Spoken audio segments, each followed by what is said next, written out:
சாய்ராம் ஜெய் சாய்ராம். சாய் பிள்ளைகளுக்கு அனைவருக்கும் அன்பு வணக்கங்கள். என் அன்பு பிள்ளையே, உன்னை தேடி நான் வருவது இது 9வது முறை. இதையும் தவறவிட்டால் நான் பொறுப்பல்ல. நான் உனக்கு கஷ்டங்கள் தரும்போது நீ கலங்கி நிற்காதே. அவர் உனக்கு கஷ்டங்கள் தருவது உன்னை சோதிக்க அல்ல.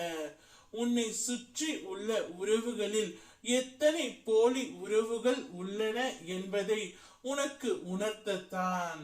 நிம்மதியுடன் வாழ வேண்டும் என்றால் மாற்ற வேண்டியதை மாற்று. மாற்ற முடியாததை ஏற்றுக்கொள். ஏற்க முடியாததை நீக்கிவிடு. அடுத்தவரிடம் நீ உரிமை எடுக்கும் போது அவர் அதற்கு தயாரா என்பதை ஒரு கணம் யோசித்து எடு. அனுமதியின்றி எடுக்கும் உரிமை அர்த்தமற்ற வருத்தங்களை உண்டாக்கிவிடும். சூழ்நிலைகள் எதுவாக இருந்தாலும் அதை காலத்திடம் ஒப்படைத்து விட்டு நிம்மதியாக இரு. காலத்தை போல் பழிவாங்க வேறு ஒன்றும் இல்லை. வினை விதைத்தவன் காலத்தால் தான் வினையும் அறுவடை செய்ய வேண்டும்.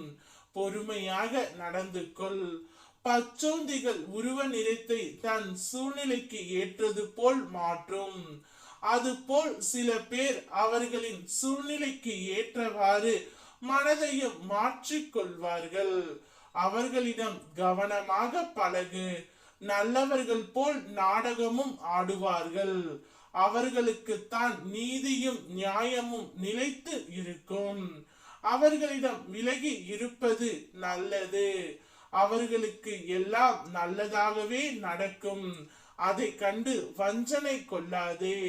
நீ நேர்மையாக இருப்பதினால் உனக்கு எந்த ஒரு ஆபத்தும் நெருங்காது. ஆபத்தை நெருங்க நான் விடவும் மாட்டேன். தவறான பாதையில் செல்பவர்களிடம் பயணம் செய்யாதே. அவர்கள் தீய வழியில் செய்கிறார்கள். உன்மேல் வீண் பழிகள் வரக்கூடும். இன்றைய காலத்தில் யாரை நம்புவது என்று தெரியாது.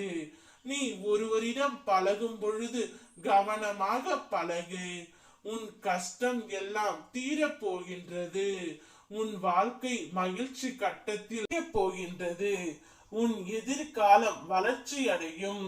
உன் வாழ்க்கையில் நடந்தவைகளை விட இனி வரும் காலங்களில் உனக்கு அடுத்தடுத்து அற்புதங்கள் வந்து கொண்டே இருக்கும். நீ நினைத்தது போல் எல்லாம் மாறும். அனைத்தையும் நான் மாற்றி காட்டுகின்றேன். நீ எத்தனை முறை என்னை அவமானப்படுத்தினாலும் அத்தனை முறையும் உனக்காக நான் வருவேன் தங்கமே. என் பிள்ளைக்காக எத்தனையும் நான் தாங்கிக் கொள்வேன்.